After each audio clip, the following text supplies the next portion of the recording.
Welcome to Datograms. I'm Jason M. Garrett, and today I'm sharing something that I wish I had known when I was 18 years old. Now remember, I created Datograms to teach my children and all of you how to win in life. And this is a big one.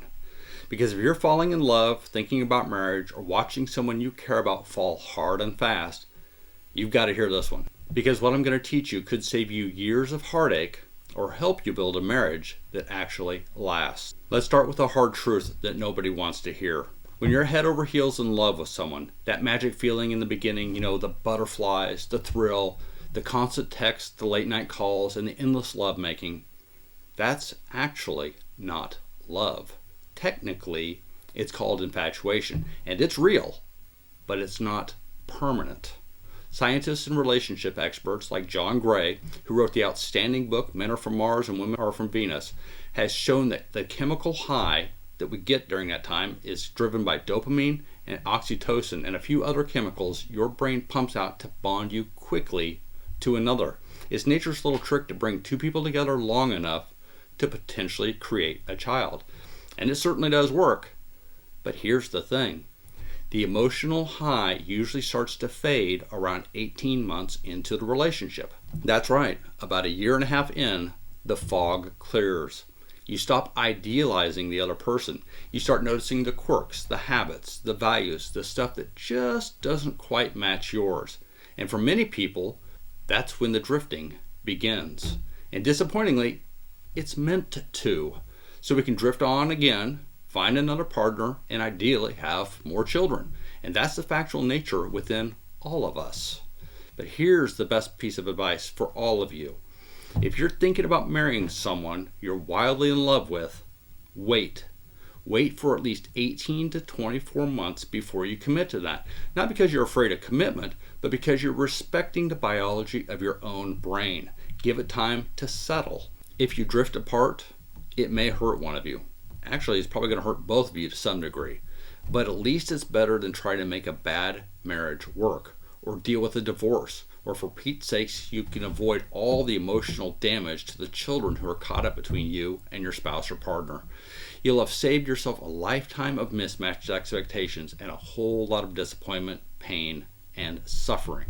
But if you don't drift, if the connection deepens, evolves, shapes, if respect grows, if you still want to choose each other every day, then you've got something to build on. Marriage isn't just a contract or a tax break.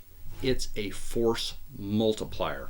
A healthy marriage doesn't just give you double the output in the world we live in. It can give you 10 times the output or even more if you find the right person, if it's the right fit.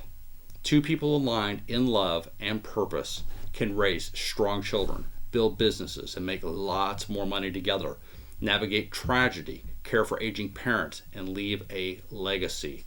That kind of synergy is priceless, but it takes wisdom and patience to get there. And I'm speaking from experience here. That's the way my parents did it, and they're still married and just celebrated their 55th wedding anniversary. And that's the way Kristen and I have done it. We didn't get married until 2 years and 1 month after we started dating, and we're still going strong after 26 years. So, as you fall head over heels for that significant other, as you fall in love, don't rush it. Wait for the drift and see what remains. And if it's still strong, build on that. Let me close with something that's ancient but that still speaks volumes today. There's an old philosophical parable attributed to Socrates by way of Plato. It is quite literally the best understanding of what love and marriage is like. And if you listen, you'll never forget it. Here it is. Plato once asked his teacher, Socrates, how to find true love. And Socrates said, walk through this wheat field out in front of you. Pick the biggest, most beautiful stalk you can find. But there are 3 rules. You can only walk forward, you may not turn back, and you may only pick once. So Plato set off. He saw many promising stalks early on, but kept hoping for one just a little bit bigger, a little bit better. By the time he'd reached the end of the field, he had picked nothing. Socrates told him, that is love. The perfect one might not exist, but the wise man knows when to stop and choose. Love is not about finding the absolute best, but about choosing well and choosing once. Plato nodded, thinking quietly. Then he asked, "And what about marriage?" Socrates replied, "Go into the forest and choose the best tree from which to build your home. The same three rules apply. You may only walk forward, you may not turn back, and you can only pick once."